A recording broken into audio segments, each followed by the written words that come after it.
People deluded, I'm back again. The group stages for Arsenal ended with PSV 1, Arsenal 1. We topped the group with 13 points. Considering the fact that it was a close game, as you can see with the statistics in front of me, we did make 8 changes. We didn't win, but if you can't win, don't lose, people. So let's kind of go over the game in parts, people. Reiss Nelson. I mean, the lad deserves more minutes in it. Obviously, he's never going to get ahead of Saka, and he has had some injuries. But if there's one player that could leave the game against PSV in what you could describe, and it's difficult to say about a Champions League game, as a dead rubber with any blade of glory, it would be Reiss Nelson. I think he was intense. I think he competed well. I think he recovered the ball well a lot. I think he attacked with intention. Obviously, he got an assist, and I just think he was head and shoulders above his teammates. At 24 years of age now, I guess Reiss Nelson's in a difficult situation. On one hand, obviously, you play for Arsenal Football Club. You signed a new deal. You're clearly loved by Mikel Arteta. You're a good squad player. But some Arsenal fans would like a couple more attackers into this team, which could come at your price. But he's versatile. He can play in the 10, can play on the right, even though he's not going to play ahead of Saka. It's open. But performances like that, as I said, he's definitely playing better than Trossard at the moment. Trossard's fallen off a cliff, if I'm completely honest with you.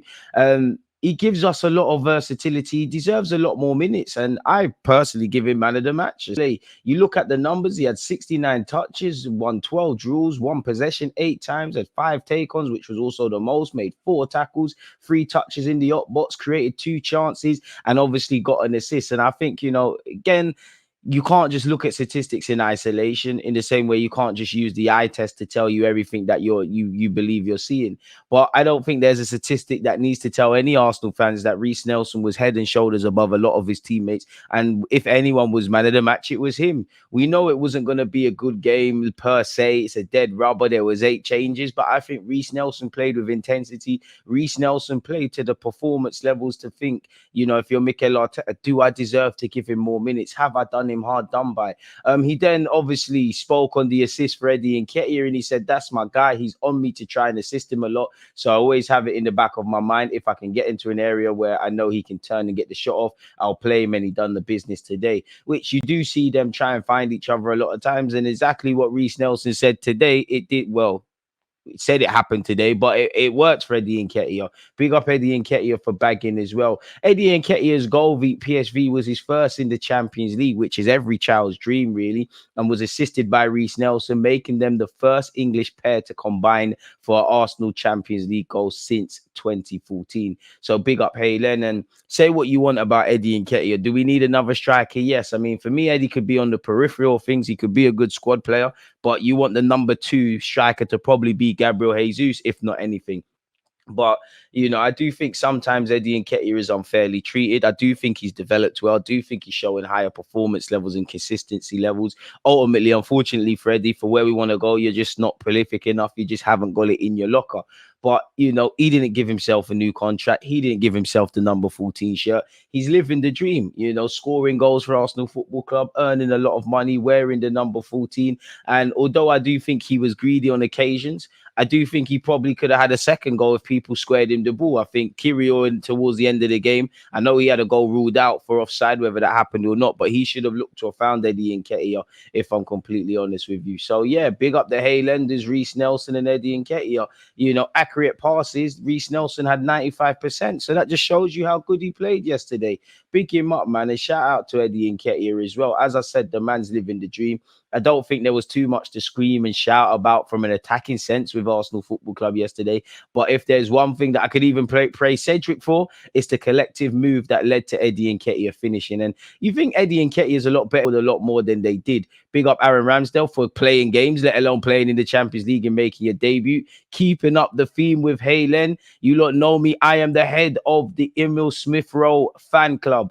And he needs to stay fit. He needs a clean run, man. Obviously, you saw Fabio Vieira get a look into the team earlier. Had Smith Rowe have been fit, especially when Kai Havertz wasn't putting in these kind of performances he's putting in the late, maybe there'd be opportunities for you, but you need to be fit. And I mean, you can't deny Smith Rowe's quality. There's a reason he's the number 10, but he's got to stay fit. and show that he could be a rotation option, a squad player, even get back to being one of the first names on the team sheet. You know, you stood up to be counted for this club when it wasn't rosy, when we weren't in the Champions League, when we didn't have a relative decent squad of 20 odd players who we don't think are bad players, or a starting 11. It's nice to see him get minutes. We knew he wasn't going to play significant minutes because he's literally just come back in training, but every appearance is an appearance for Smith Rowe, one worth making, because he can't really buy them at present. Needs to stay fit, take his chances. There's a lot of football to be played. I'm a big fan of Trossard. Hasn't been good of recent weeks. Didn't do much in his start, really. Kiwior needs to learn how to defend in wide areas. Sorry, had a terrible game, really. Injured Lamb. That was the first time Mikel Arteta named 30 plus players in this starting 11 since 2022. Obviously, you know, we would have loved to have seen some Lenders. Mikel Arteta basically said it wasn't the right game conditions, which I somewhat agree, to play them. Declan Rice came off the bench. You know he wasn't going to get rested, and in the game you needed him to play. As you know, we're quite short for options at centre half. Declan Rice does have the ability and the capacity to play centre half, and Mikel Arteta spoke on that in the aftermath of the PSV game.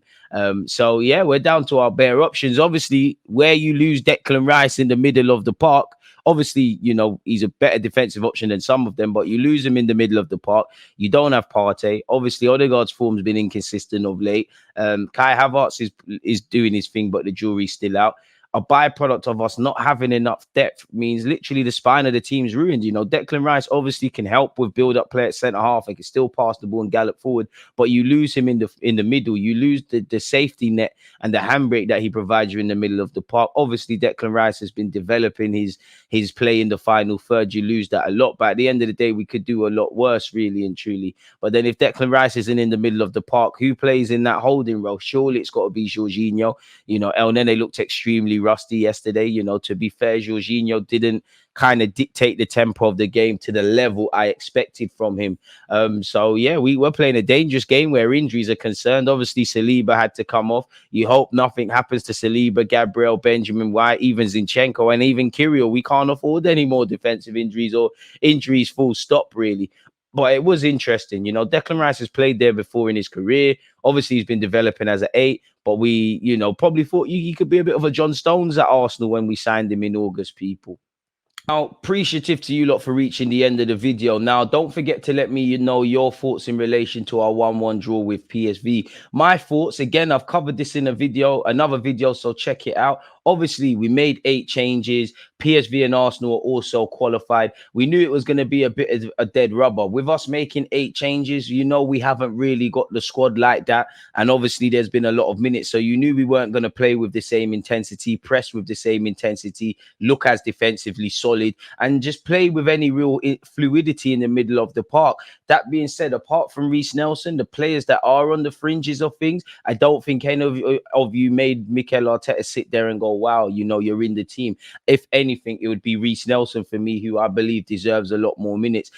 Obviously, you know, PSV, the only time they've lost this season is away at our place. We know they've got a strong foot. They've got strong form generally in the Eredivisie and all comps this season. We know they don't want to get embarrassed in their backyard. Statistically, Arsenal don't travel well to Holland. So it was going to be a bit of a dead rubber. It was really a nothing game. I actually think, you know, I don't know if Kiwior was actually offside. Maybe could have got a bit more change out of that. I do think towards the end of the game, Kiwior could have showed better decision making to find a teammate. I do think even Trossard, you know, there was the opportunity in the dying embers where you have to score, you have to lay in a teammate. So I did think we had opportunities regardless of us to nick it.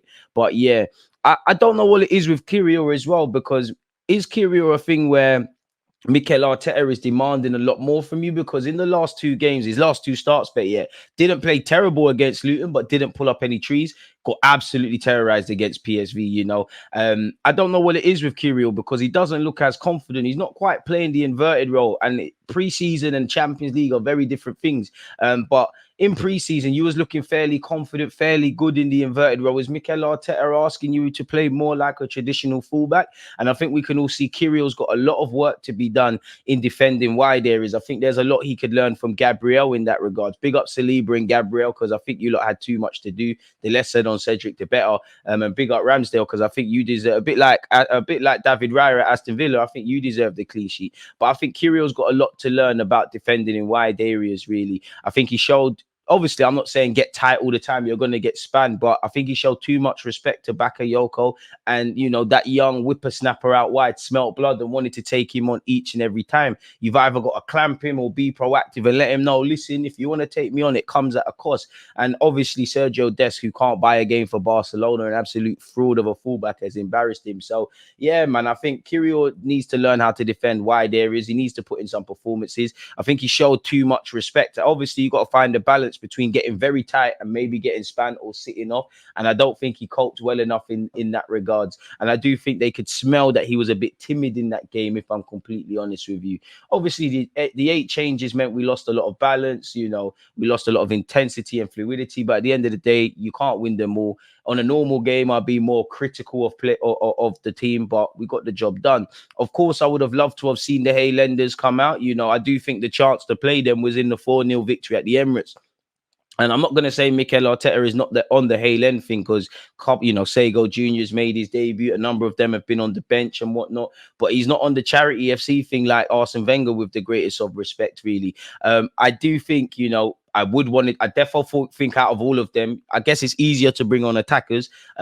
But I did think Waters, at some point I was thinking, yo, Waters, whether you go right back or go left back, and we shuffle the back four I thought Waters could get a run out. But I understand it, because at the same time, you know, you don't want to lose. I know we're through and it doesn't really matter, but we're talking about high standards. So as much as I agree with the fans, and nobody loves Halem more than me on this YouTube stuff, I'll tell you that for free. You can see the vids.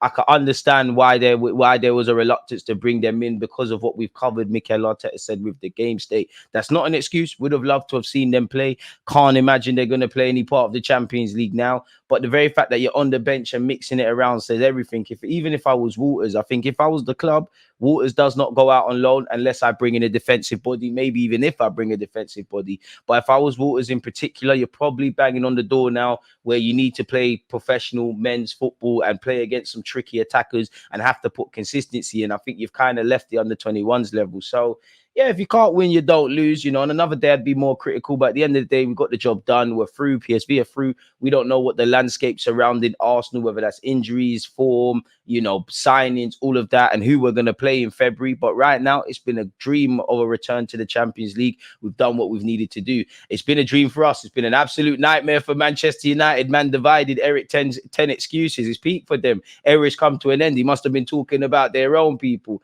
But on a serious note, away from that, let me know your thoughts on everything, really. Do you think it's now time to give Reiss Nelson some more minutes? Do you think Smith Rowe can stake a claim? What did you believe about Kiwior? What did you think about Ramsdale? What did you think about Saliba and Gabriel even? If you've got anything to say on Cedric, let me know, innit, people, because I think a lot of these players out there showed they're past their sell-by date, if I'm honest, beyond the obvious. But yeah, big up you lot for tuning in. One love. Smash the like button, comment, like, subscribe. Peace. You always use that active and defending. I think it's like